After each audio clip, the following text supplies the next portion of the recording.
Hello বন্ধুরা, আপনাদের জন্য আজকে আমরা আয়োজন করেছি ভার্বের ক্লাস এবং এটি এম মেথডের 34তম ক্লাস।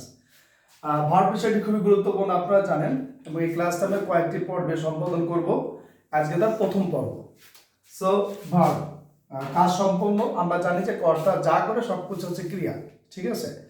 সো এই ক্রিয়া সাধারণত হচ্ছে হলো দুই প্রকার, একটা হচ্ছে হলো ফাইনাইট ভার্ব এবং আরেকটি হচ্ছে নন ফাইনাইট ভার্ব, ঠিক আছে।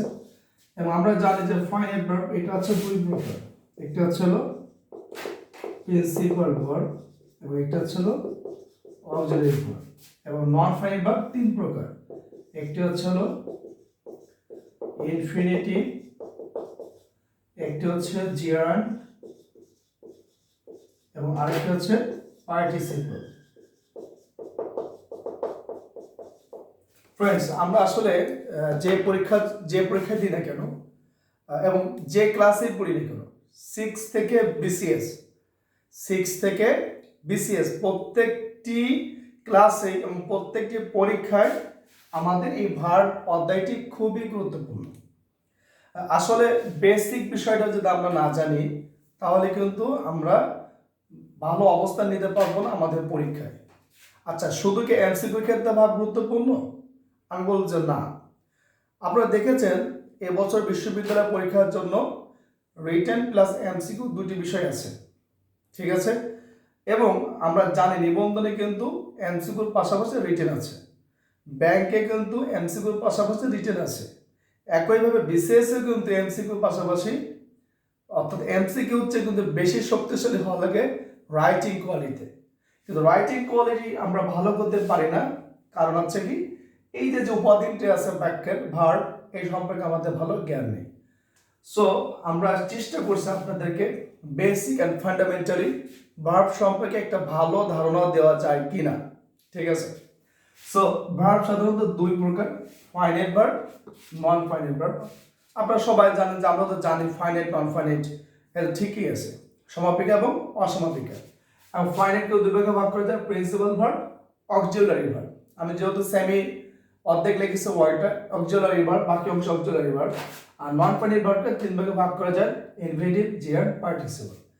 আমি আজকে প্রথম পর্বে আপনাদের সামনে এই বিষয়গুলি আলোচনা করব, ঠিক আছে। এবং পরবর্তী ক্লাসে আমরা এরপর থেকে আলোচনা করব। সো আমাদের প্রথম বিষয় হচ্ছে ফাইনাইট ভার্বটা কি। ফাইনাইট ভার্ব এমন একটি ভার্ব যে ভার্বটা সম্পূর্ণত্ব প্রকাশ করবে। আসুন বাংলায় আমরা কয়েকটি বাক্য বলি। পাখি আকাশে ওড়ে, পাখি আকাশে ওড়ে, এই বাক্যটা সঠিক নাকি পাখি রাস্তায় হাঁটে, এই বাক্যটা সঠিক? আপনারা অবশ্যই আমার সাথে একমত হবেন, পাখির কাজ আকাশে ওড়া। সুতরাং যদি কোনো সেন্টেন্সের একটি সাবজেক্ট এবং একটি ভার্ব দিয়ে যদি সম্পূর্ণত্ব পূরণ করা হয় তাকে ফাইনাইট ভার্ব বলে। সো পাখি আকাশে ওড়ে অর্থাৎ পাখি ওড়ে, ঠিক আছে। তাহলে আপনি কিন্তু প্রশ্ন করবেন না পাখি কোথায় ওড়ে। যদি আপনি প্রশ্ন করেন পাখি কোথায় ওড়ে, স্বাভাবিকভাবে আমরা জানি আকাশে ওড়ে। কিন্তু অনেকে তো প্রশ্ন করতে পারে যে হ্যাঁ পাখি আকাশে ওড়ে, পাখি কি আর অন্য কোথাও উঠতে পারে? না, পারে না। পাখি তো আর পানিতে ওড়ে না, পাখি তো রাস্তায় ওড়ে না, ঠিক আছে। তাহলে পাখি ওড়ে বললেই আমি বুঝবো যে পাখি আকাশে ওড়ে, ঠিক আছে। সো এই যে একটা ছোট্ট কথা আছে বার্ডস ফ্লাই, পাখি ওড়ে, তাহলে কিন্তু আমরা অর্থটা কিছুটা বুঝতে পারছি। এইভাবে যদি আমরা একটা সাবজেক্ট এবং ভার্ব দিয়েও যদি একটা সেন্টেন্সে 70% অর্থপূর্ণতা আনতে পারি, তাকেও কিন্তু আমরা ফাইনাইট ভার্ব বলতে পারি। গরু ঘাস খেয়ে জীবন ধারণ করে, এটা সঠিক নাকি গরু ভাত খেয়ে জীবন ধারণ করে, এটা সঠিক? আপনারা আমার সাথে একমত হবেন যে গরু ঘাস খেয়ে জীবন ধারণ করে, এটাই সঠিক, গরু কাজে ঘাস খাওয়া। সুতরাং কোনো সেন্টেন্স যদি এভাবে সম্পূর্ণতা পূরণ করে তখনই তাকে ফাইনাইট ভার্ব বলে। আমরা আমাদের সম্মানিত শিক্ষকদের কাছ থেকে বা আমরা ছোটবেলা থেকে পড়ে আসছি যে একটি সাবজেক্ট, একটি ভার্ব এবং একটি অবজেক্ট থাকলে তাকে ফাইনাইট বলে, তাকে ট্রানজিটিভ বলে। আমি আপনাদের এই তথ্যটিকে সবসময় রেসপেক্ট জানাই যে হ্যাঁ আপনারা জানেন, হয়তো আপনারা 70 জানেন, আমি যতটুকু জানি এটা হয়তো এক জায়গায় করলে 100 হবে।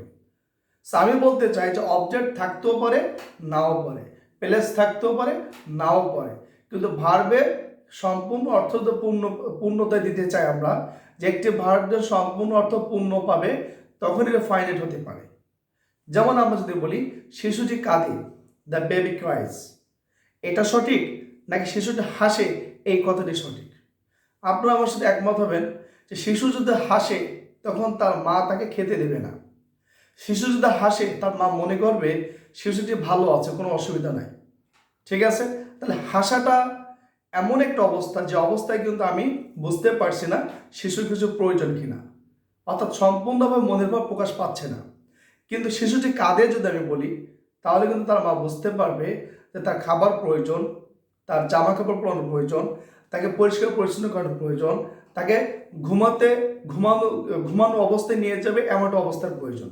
সো ফাইনাইট ভার্বটা কি আপনাকে বুঝতে হবে। ফাইনাইট ভার্ব হচ্ছে এমন একটা অবস্থা যে অবস্থায় সম্পূর্ণ মনের ভাব প্রকাশ পাবে, অথবা সম্পূর্ণ না পেলেও আংশিকভাবে আপনি বুঝতে পারবেন যে সেন্টেন্সটা কি বলতে চেয়েছে। সো আমি যদি এখানে লিখি যে আই ইট, আমি খাই। সো আমি যদি আপনার বাসায় যাই যদি বাসায় যাই দেখি আপনি খাচ্ছেন, আমি প্রশ্ন করলাম এই তুমি কি করো, ভিতর থেকে আপনি উত্তর দিলেন যে আমি খাচ্ছি। আচ্ছা, আমি কি উৎসাহিত ব্যক্তির মধ্যে জিজ্ঞেস করবো কি খাচ্ছেন, কতক্ষণ খাচ্ছেন, কতক্ষণ দাঁড়াবো, এই প্রশ্ন করব, নাকি আমি আপনাকে বলবো আমরা যেভাবে স্বাভাবিক বলি যে ঠিক আছে আপনি খাওয়া দাওয়া করেন আমি দাঁড়িয়ে আছি। সো আই ইট দিয়ে যদি আমি আপনাকে বোঝাইতে পারি যে আমি কি কাজ করছি, এটাও ফাইনাইট ভার্ব। ঠিক আছে, সো ফাইনাইট ভার্বের বিষয়টা হচ্ছে কি একটি সাবজেক্ট, একটি ভার্ব, অথবা adverbial time, adverbial place, adverbial conjunction বা অবজেক্ট অথবা যে কোনো নাউনকে এনেও আপনি কিন্তু সেন্টেন্সের পরিপূর্ণ অর্থ বহন করতে পারেন। তাহলে ফাইনাইট ভার্বটা কি দাঁড়ালো? ফাইনাইট ভার্ব সম্পর্কে আমরা যে বিষয়টা জানতে পারলাম, এই বিষয়টি হচ্ছে কি যে আপনি যখন একটি ভার্ব দিয়ে একটি সাবজেক্ট বা একটি ভার্ব দিয়ে সাবজেক্টে বা সাবজেক্ট দিয়ে ভার্বের সম্পূর্ণ অর্থপূর্ণ প্রকাশ করতে পারবেন, তাকেই ফাইনাইট ভার্ব বলবে। ঠিক আছে, সো আই ইট এটা ফাইনাইট ভার্ব, এতে কোনো সন্দেহ নাই। কিন্তু আমি যদি বলতাম যে আই ওয়ান্ট, আমি চাই। আচ্ছা, আমি কি চাই প্রশ্ন রয়ে গেছে না? সো যদি কোনো সাবজেক্ট প্লাস ভার্ব আনার পরে যদি স্বাভাবিক কোনো প্রশ্ন থেকে যায়, অর্থাৎ বুঝে নিতে হবে এখানে অর্থপূর্ণতা আসে নাই। যেহেতু অর্থপূর্ণতা আসে নাই তাকে আমরা নট ফাইনাইট বলতে পারি। আচ্ছা, আই ওয়ান্ট টু, আমি চাইতে, কি চাইতে? বাই, কিনতে চাই, অ্যাপেন, একটি কলম। তাহলে যখন দেখবেন আই ওয়ান্ট দিয়েছিলাম তখনও কিন্তু একটা প্রশ্ন ছিল, আই ওয়ান্ট টু বাই দিয়েছি এখনো প্রশ্ন আছে, হ্যাঁ তুমি কি কিনতে চাও? আই ওয়ান্ট টু বাই, আমি কিনতে চাই, একটা প্রশ্ন রয়েই গেছে। সো আমরা কিন্তু সর্বশেষ একটি শব্দ দিয়ে এই অর্থের পূর্ণতা দিয়েছি। তা এই ধরনের যে সেন্টেন্সগুলো আছে, যে সেন্টেন্সে সম্পূর্ণতা পূরণ করার জন্য সর্বশেষ অবস্থা মতো আমাদেরকে অপেক্ষা করা লাগে, সেইগুলোকে নন ফাইনাইট বলে। কিন্তু আমরা নন ফাইনাইট ভার্ব চিন্তা করবো আরো সহজ করে। কিভাবে? এমন কিছু ভার্ব আমরা পাবো যে ভার্বগুলো পরে অটোমেটিকলি টু থাকে। কি থাকবে? টু থাকবে। হয়তো অ্যাক্টিভ সেন্টেন্সে ব্যবহার আপনি টু পাবেন না, কিন্তু ওই শব্দগুলো প্যাসিভ সেন্টেন্সে ব্যবহারে আপনি পাবেন। যেমন চেনা, জানা, শোনা, এই যে ওয়ার্ডগুলো আছে, চেনা, জানা, শোনা, দেখা, এই ওয়ার্ডগুলো পরে কিন্তু টু উজ্জ্ব থাকে, এগুলো বেয়ার ইনফিনিটিভ বলে। কিন্তু অ্যাক্টিভ থেকে যখন প্যাসিভ করবেন তখন কিন্তু এটি টু আনতে হয়। আই নো হিম, আমি তাকে চিনি। ঠিক আছে, এটা অ্যাক্টিভ ফর্মেট আছে, এখানে টু বোঝা যাচ্ছে না।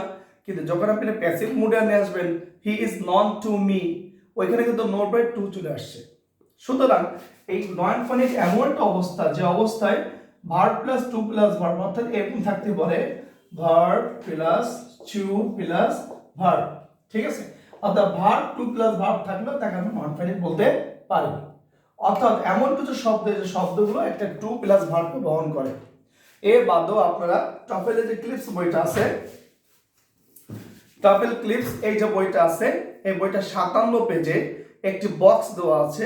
ওই বক্সে কিছু শব্দ দেওয়া আছে, শব্দগুলো অর্থ কি প্রয়োজন মতো দেখে শুনে সাহস করে অনুভবে স্বাদে গন্ধ লক্ষ্য রেখে ভালোবাসা তৈরি করে নেও। এই বাংলা শব্দের ইংরেজি শব্দগুলো এখানে দেওয়া আছে। ওই শব্দগুলোকে আমরা নন ফাইনাইট ভার্ব বলতে পারি। কারণ কি ওই শব্দগুলো স্বাভাবিকভাবে একটা টুকে বহন করে, আর যখন কোনো ভার্ব পরে টুকে বহন করে অটোমেটিকলি ওইটা নন ফাইনাইট ভার্ব হয়ে যায়। ঠিক আছে, সো ফাইনাইট এবং নন ফাইনাইটের বেসিক পার্থক্য কি? ফাইনাইট ভার্ব স্বাভাবিকভাবে টু প্লাস ভার্ব বা verb plus to plus verb বহন করে না, কিন্তু নন ফাইনাইট ভার্ব কিন্তু স্বাভাবিকভাবে একটি টু প্লাস ভার্ব বা verb plus to plus verb বহন করে।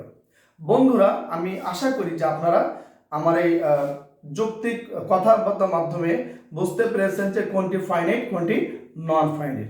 এরপর আমি সাজেস্ট করবো আপনারা, আমি যে কথাগুলো বলেছি এই প্যাসেজ টু ইংলিশ গ্রামার যে বইটি আছে, অথবা আপনারা দেখবেন যে অ্যাপ্লাইড ইংলিশ গ্রামার পিসে দেশের যে বইটি আছে, অথবা সদ্যজন সদস্যের রাশিয়ান ভাষার যে বইটি আছে, এই বইগুলো যদি আপনারা মোটামুটি একটু পড়েন তাহলে আমি এই সংক্ষেপে যে বিষয়টি বললাম এই যে আপনারা সুস্পষ্টভাবে বুঝতে পারবেন। তারপরেও যদি আপনারা না বুঝতে পারেন, এখানে কমেন্টের জায়গা আছে, আপনারা প্রশ্ন করবেন, আমি আমার জানার ভিতর থেকে আপনাদেরকে জানানোর চেষ্টা করবো ইনশাআল্লাহ। ঠিক আছে? সো ফাইনাল ভার্বটা যখন আমরা বুঝতে পারলাম, তারপরে আমাদের আসতে হবে যে ফাইনাল ভার্ব কয় প্রকার। বন্ধুরা আপনারা জানেন যে ফাইনাল ভার্ব স্বাভাবিকভাবে দুই প্রকার, একটা হচ্ছে প্রিন্সিপাল ভার্ব, একটা হচ্ছে অক্সিলারি ভার্ব। ঠিক আছে? একটা হচ্ছে হলো প্রিন্সিপাল ভার্ব এবং একটা হচ্ছে হলো অক্সিলারি ভার্ব। ওকে, প্রিন্সিপাল ভার্ব, অক্সিলারি বাদ রেখে পৃথিবীর সমস্ত ভার্বকে প্রিন্সিপাল বলা যায়। অর্থাৎ অক্সিলারি ভার্ব কয় প্রকার? চার প্রকার, যেমন to be verb, to have verb, to do verb এবং টু মোডাল ভার্ব। অর্থাৎ অক্সিলারি ভার্ব হচ্ছে চার প্রকার, যেমন আপনারা জানেন am, is, are, was, were, being, been, have, has, had. এরপর হচ্ছে ডু, ডাজ, ডিড, ডান। এরপর মোডাল যতগুলো ভার্ব আছে এই টোটাল ভার্বগুলো অক্সিলারি ভার্ব পড়ে। অক্সিলারি ভার্ব বাদ দিলে যত ভার্ব ইংরেজিতে আছে, স্ট্রং হোক উইক হোক, সব ভার্বকে আমরা প্রিন্সিপাল বলতে পারি। এখানে আপনাদের জানা প্রয়োজন যে পৃথিবীর সমস্ত ফাইনাইট ভার্বই প্রিন্সিপাল ভার্ব, কিন্তু সকল প্রিন্সিপাল ভার্ব ফাইনাইট ভার্ব নয়, কারণ প্রিন্সিপাল ভার্বের মধ্যে কিন্তু নন ফাইনাইট ভার্বও আছে। ঠিক আছে? ওকে বন্ধুরা, প্রিন্সিপাল এবং অক্সিলারি সম্পর্কে আপনারা একটা ছোট ধারণা পেয়েছেন। পরবর্তী যদি আল্লাহ আমাকে সুযোগ দেয়, এই অক্সিলারি ভার্ব ইংরেজি একটা বিশাল জায়গা নিয়ে বসে আছে, আমরা এই অক্সিলারি ভার্বের উপর একটি ক্লাস নেব ইনশাআল্লাহ। ওকে, সো ফাইনাইট ভার্ব কয় প্রকার? দুই প্রকার, একটা হচ্ছে প্রিন্সিপাল, একটা হচ্ছে কি অক্সিলারি। বন্ধুরা আমরা আমাদের সবচেয়ে গুরুত্বপূর্ণ যে বিষয়টা আলোচনা করব নন ফাইনাইট ভার্ব নিয়ে। আপনারা বলতে পারেন যে নন ফাইনাইট কেন এত গুরুত্বপূর্ণ? একদম একদম কান দিয়ে শুনুন এবং চোখকে খোলা রাখুন। আপনারা যারা প্রাইমারিতে পরীক্ষা দিতে যাচ্ছেন, অর্থাৎ আপনারা যারা প্রাইমারিতে চাকরি পেতে চান, এই যে বিশাল সুযোগ আপনার সামনে আসছে, আপনাদের জন্য নন ফাইনাইটটা খুব গুরুত্বপূর্ণ। কেন গুরুত্বপূর্ণ? আপনারা যদি বিগত সালের প্রশ্নগুলোকে অ্যানালাইসিস করেন, এক্সপ্লেনেশন করেন, থিওরিটিক্যালি যদি আপনি এক্সাম করেন, দেখবেন যে এইখানে আপনারা জিরান নামে একটি শব্দ আছে, এইখান থেকে প্রশ্ন আসছে। ঠিক আছে? এবং আপনারা দেখবেন যে পার্টিসিপল থেকে প্রশ্ন আসছে। আচ্ছা, শুধু প্রাইমারিতে প্রশ্ন আসছে আমি বলবো না। আপনারা যারা মেডিকেল ভর্তি স্টুডেন্ট আছেন, আপনাদের পিতামাতার স্বপ্ন বা আকাঙ্ক্ষার মূল বস্তু আপনারা যারা আপনার ইংরেজিতে একটু দুর্বল আছেন কিন্তু মেডিকেলে চান্স পেতে চান, আপনারাও দেখবেন আপনাদের বিগত সালে 10 বছরের যে অ্যানালাইসিস কোশ্চেন আছে সেখানে জিরা এবং পার্টিসিপল থেকে প্রশ্ন আসছে। সাথে সাথে আমি বলতে চাই আমাদের কোমলমতি সেলসপদ আমাদের ছাত্রছাত্রী, তোমরা যারা ভার্সিটিতে চান্স পেতে চাও, বিশেষ করে প্যাসেজের অবসর যে ঢাকা ইউনিভার্সিটি চান্স পেতে চাও, তোমাদের জন্য এই অধ্যায়টি গুরুত্বপূর্ণ। ঠিক আছে? এখন জিরান পার্টিসিপল যদি আমি আলোচনা করতে চাই, আমি তোমাদেরকে বলবো তোমরা ইএম মেথডের 32 এবং 33 নম্বর লেকচার দুটি দেখবে, তাহলে এটা নতুন করে আলোচনা করার প্রয়োজন নাই। আমি 100% কনফার্ম ইনশাআল্লাহ, তোমরা যদি ইএম মেথডের 32 অর্থাৎ 32 এবং 33 এই ক্লাসগুলি দেখো, তাহলে অবশ্যই তোমাদের জেরান্ড এবং পার্টিসিপল ইন ডিটেইলস আলোচনা করেছি। জিরান্ড কিভাবে বুঝবো এই শব্দের জিরান্ড, কিভাবে আমি বুঝবো যে শব্দের পার্টিসিপল, এটা নিয়ে কোনো সন্দেহ, দ্বিধা, সংকোচের কোনো অবকাশ থাকবে না। এরপরও আমি আপনাদেরকে বলতে চাই যে আপনারা এই যে পিসি দাসের যে বইটি আছে, এই বইটি 145, 46, 47, 48 পেজে এইটার বিশদ আলোচনা আছে। আপনারা এই ক্লাসগুলি দেখবেন, আশা করি বই পড়ার প্রয়োজন নাই, যদি ক্লাসগুলি দেখার পরও যদি আপনাদের সমস্যা হয় আপনার বইটা পড়বেন। তারপর যদি আপনারা বুঝতে না পারেন আপনারা আমার সাথে যোগাযোগ করবেন। I try my best to give the real information ইনশাআল্লাহ। ওকে, সো আমরা জিরান পার্টিসিপলের যে কথাটা বলছিলাম, এই কথাটা আমি এখানে এক্সপ্লেনেশন করব না, সমস্যা থাকলে বলবেন, আমি সমাধান করে দেবো। এখানে আরেকটা অধ্যায় আছে ইনফিনিটিভ। ঠিক আছে? ইনফিনিটিভ এটা চলো টফেল যে বইটি আছে, এই টফেলের 84 পেজে দুইটা বক্স দেওয়া আছে, আপনারা প্রথম যে বক্সটি আছে বক্সটির শব্দগুলো মুখস্থ করবেন। আমি বিশ্বাস করি ওই শব্দগুলো যদি আপনি মুখস্থ করতে পারেন, ইনফিনিটিভ ইউজ নিয়ে আপনাদের কোনো সমস্যা থাকবে না।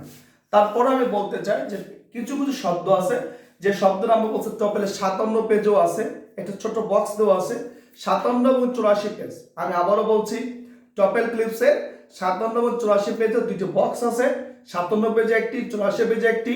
এই বক্স দুটো যদি আপনি মুখস্থ করতে পারেন, এই ইনফিনিটিভ নিয়ে আপনার আর কোনো সমস্যা থাকবে না। এবার আসুন পার্টিসিপল নিয়ে। সাধারণত পার্টিসিপল 3 প্রকার, আমি এই 33তম ক্লাসে কিন্তু আলোচনা করেছি। Present participle, past participle, perfect participle, ঠিক আছে। সুতরাং এটা নিয়ে আমি আজকে আলোচনা করতে চাই না, যেহেতু প্রথম পর্ব ছিল আমাদের ভার্ব নিয়ে। আমি আজকে আপনাদের সামনে ভার্ব নিয়ে কয়েকটি আলোচনা করেছি। ভার্ব কত প্রকার? 2 প্রকার, finite verb, non finite verb.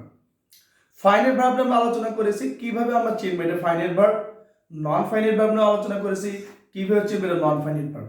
Basic একটি পার্থক্য বলেছি যে ভার্ব 2 প্লাস ভার্ব বা 2 প্লাস ভার্ব যদি থাকে তাকে নন ফাইনাইট বলবে, আর ভার্ব প্লাস 2 বা 2 প্লাস ভার্ব যদি না থাকে তাকে ফাইনাইট ভার্ব বলবে। আরেকটি কথা বলেছি, ফাইনাইট ভার্বের ক্ষেত্রে যদি সম্পূর্ণ অর্থ প্রকাশ করে বা সম্পূর্ণ অর্থের কাছাকাছি আংশিক অর্থ প্রকাশ করে তাকেও ফাইনাইট ভার্ব বলতে পারে। যেমন আই ইট, আমি খাই, বার্ডস ফ্লাই, পাখিরা উড়ে, ঠিক আছে। ফাইনাইট ভার্ব 2 প্রকার, প্রিন্সিপাল, অক্সিলারি। আমি আপনাদের একটি তথ্য দিয়েছি, পৃথিবীর সমস্ত ভার্বের প্রিন্সিপাল, কিন্তু সমস্ত প্রিন্সিপাল ভার্ব কি নয়? ফাইনাইট নয়। অর্থাৎ সমস্ত ফাইনাইট ভার্ব কি হতে পারে? প্রিন্সিপাল হবে, কিন্তু সমস্ত প্রিন্সিপাল ভার্ব ফাইনাইট হতে পারবে না, কারণ প্রিন্সিপালের দুটো হাত, একটা লেফট একটা রাইট। লেফট যদি নন ফাইনাইট হয় সেও প্রিন্সিপালের হাত, আর ফাইনাইট যদি ডান হাত হয় সেও প্রিন্সিপালের হাত।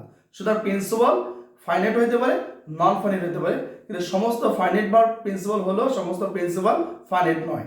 এরপর আমরা আলোচনা করছি অক্সিলারি ভার্ব নিয়ে। আমি বলেছি আপনাদের পরবর্তী কোনো একটা ক্লাস শুধু অক্সিলারি ভার্বের উপর আমরা আলোচনা করব। এই অক্সিলারি ভার্ব 4 প্রকার, to be, to have, to do, to modal, ঠিক আছে। এরপরে আমরা আলোচনা করেছি হচ্ছে হলো নন ফাইনাইট ভার্ব 3 প্রকার, জিরান্ড, পার্টিসিপল, ইনফিনিটিভ। এবং এখানে আমি বলে দিয়েছি যে আপনারা কিভাবে এই ক্লাসগুলো পেতে পারেন।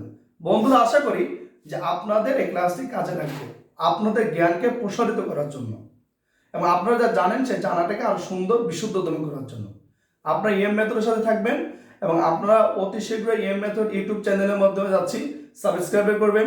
আমার যত ফেসবুক বন্ধুরা আছেন, ইএম মেথড গ্রুপের বন্ধুরা আছেন, আপনারা আপনাদের বন্ধুদের মাঝে এই ক্লাসগুলো ছড়িয়ে দেবেন। আশা করি আপনাদের এই সুযোগের মাধ্যমে আমাদের বাংলাদেশের রিয়েল মেধাবী যারা আছে অথবা গরিব অসহায় মানুষ যারা আছে বা যে ছাত্রছাত্রী এখন করোনাকালে ঘরের মাঝে আছে, বসে আছে, পড়তে পারছে না, তাদের খুব কাজে লাগবে, ঠিক আছে। সবশেষে আল্লাহর কাছে দোয়া করি যে আপনারা সুস্থ থাকবেন, সুন্দর থাকবেন, করোনায় নিজেকে একদম যত্ন করে ঘরের মধ্যে রাখবেন। আল্লাহ হাফেজ, আসসালামু আলাইকুম ওয়া রাহমাতুল্লাহি ওয়া বারাকাতুহু।